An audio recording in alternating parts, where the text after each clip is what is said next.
Thanks so much, Mr. Secretary.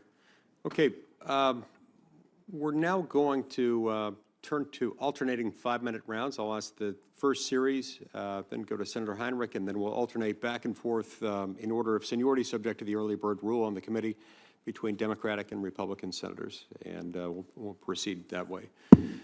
Mr. Secretary, the housing crisis is one that's felt in many parts of the country, but it's especially severe in some of our western states, like my home state of Utah, where the federal government controls the vast majority of the land, about 2/3 of it, nearly 70%. Now, as you know, one of my top priorities has been to make a small percentage of underused federal land available to address housing affordability. The truth is that federal land is a massive underutilized asset, and local communities in the West are often those that pay the highest price for federal inaction in this area. Now, I was encouraged to hear President Trump talk at length about the need to use unused federal land to address the housing crisis, and I was very excited to see the joint HUD Interior Task Force that you helped to establish. Thank you for doing that, to take the lead in this area. A bill that I've introduced called the Houses Act is something that follows through on the President's commitment. Promises made, promises kept. Could you expound a little bit more on how just a fraction of 1% of unused federal land could help address the Western housing crisis? Yes, I'd be happy to, Chairman. As I said at the opening, just within Interior, there's about 480 million acres of surface. You take the U.S. Forest Service, you can add another couple hundred million on that. If you took that number, 680 million acres of surface, and you said 1% of that, that would be 6.8 million acres. But we don't need to even think about that. I mean, let's just think about an example. Harry Reid, when he was the Senate Majority Leader, passed bipartisan legislation called the Southern Nevada Lands Act that instructed and created a framework on how to dispose of lands in Southern Nevada, particularly in fast-growing Clark County around Las Vegas. The Secretary of HUD and I were in Las Vegas there. There was a land transaction that we conducted through that process. Only 41 acres were sold.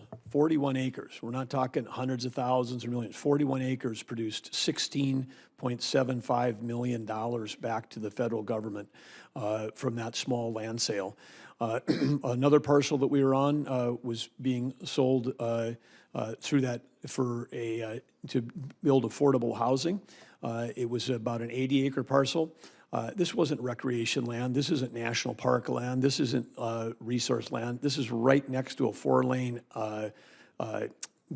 growth. What I'll call it, not a highway, but it was a busy 4-lane street with center turn lanes with billboards on the side of it, billboards sitting on top of the federal land, and that's going to provide much-needed housing for the fast-growing Henderson. In your own state, we've been able just since February, since I've been in office, we've conducted 2 land swaps. These were things that were long considered but not executed, which again swapped land between the federal government and the state, filling in the checkerboard. In one case, we got land from Utah that helped us fill in a checkerboard of federal wilderness, but we also freed up land for the state of Utah to be able to use more productively.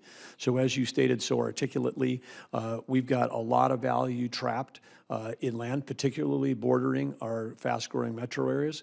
We did a study of all these federal lands, and there's 250,000 acres that's within just a few miles of cities of 5,000 or more. And again, in the states like Idaho, Utah, Nevada in particular, we've got high percentage of federal land.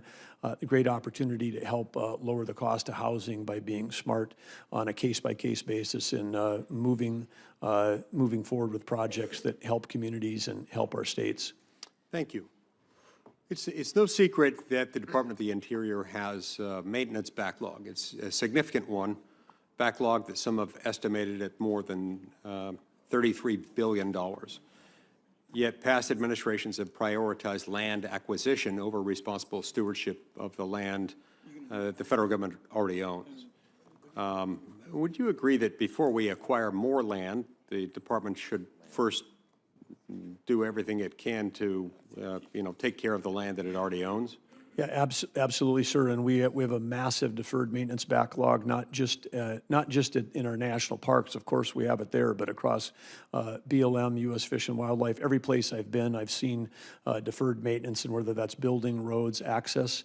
Back to the Southern Nevada Lands Act, which could be a model, some of the revenue that came from those land sales goes into and back into recreation. I had an opportunity to visit on BLM land a new visitor center that's being built near Henderson. The funding for that new visitor center is coming from a portion of those land sales. The Bureau of Reclamation applied for and got a grant. There's a new visitor center being built at Hoover Dam, which is a huge, not only hugely important for electrical generation and for irrigation, but there's a new visitor center there also paid for by these land sales. So one of the ways to solve for some of the deferred maintenances is to be strategic in how we dispose of federal lands and then recirculate those dollars into improving the recreational opportunities and the educational opportunities for our citizens. Right.